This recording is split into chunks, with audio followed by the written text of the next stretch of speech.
যুবক, এটাই হয়তো তোমার সর্বশেষ সুযোগ ইসলামকে মসনদে নেওয়ার জন্য। কারা কারা রাজি মালিককে দুহাত তুলে দেখা। ওরাই ক্ষমতা পায়, ওরাই ওলামায়ে কেরামদেরকে জঙ্গি বলে। আমরা দেখেছি বিগত সরকারের আমলে ওলামায়ে কেরামদেরকে জবান বন্ধ করে দেওয়ার জন্য হাজার চক্রান্ত আর ষড়যন্ত্র করেছে, পারে নাই। আমরা সামনে পথ অন্ধকার দেখতেছি। আমরা মনে করেছি আমার ভাই আবু সাঈদের রক্তের মাধ্যমে, মুগ্ধের রক্তের মাধ্যমে নতুন স্বাধীনতা পেয়েছি, ইসলাম বিদ্বেষীরা পালিয়ে গেছে। না, আমাদের সত্যতাকে ভুল প্রমাণ করে আবারও নব্য রাজাকারেরা, নব্য সন্ত্রাসীরা মাথা চারা দিয়ে উঠেছে।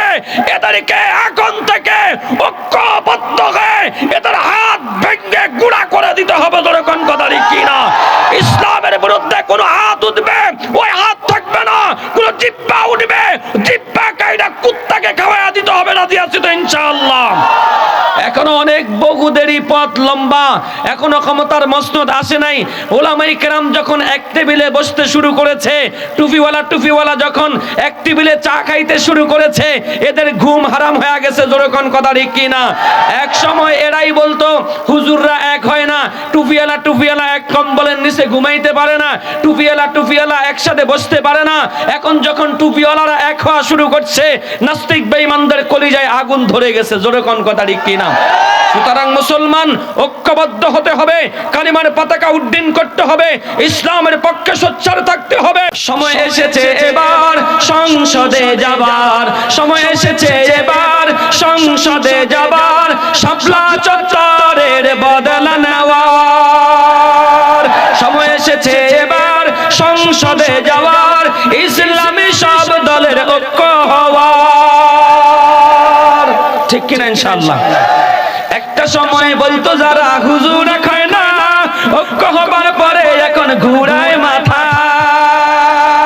একটা সময় বলতো যারা হুজুর খায় না, ঐক্য হবার পরে এখন মাথা ঘুরায়। তাই যুবক এবার এসো, কোরআনটাকে ধরো, যুবক এবার এসো, কোরআনটাকে ধরো, ইসলামের বিরুদ্ধে তুমি আর যেও না।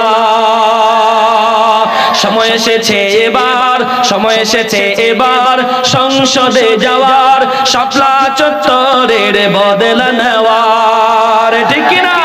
আল্লাহ কবুল করেন। জোরে কোন আমিন। ক্ষমতাসীন সব দলের কর্ম সবার জানা, সন্ত্রাসী চাঁদাবাদী আসল কর্মশালা।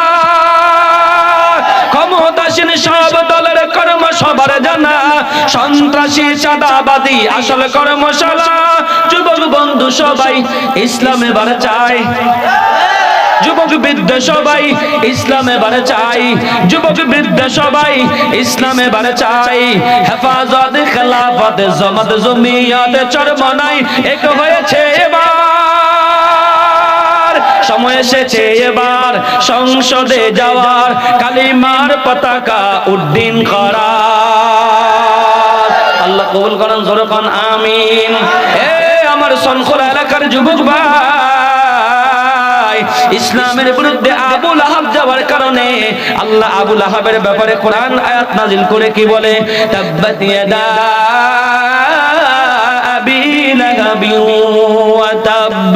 আল্লাহ বলেন ধ্বংস হোক আবু লাহাব, ধ্বংস হোক তার দুই হাত।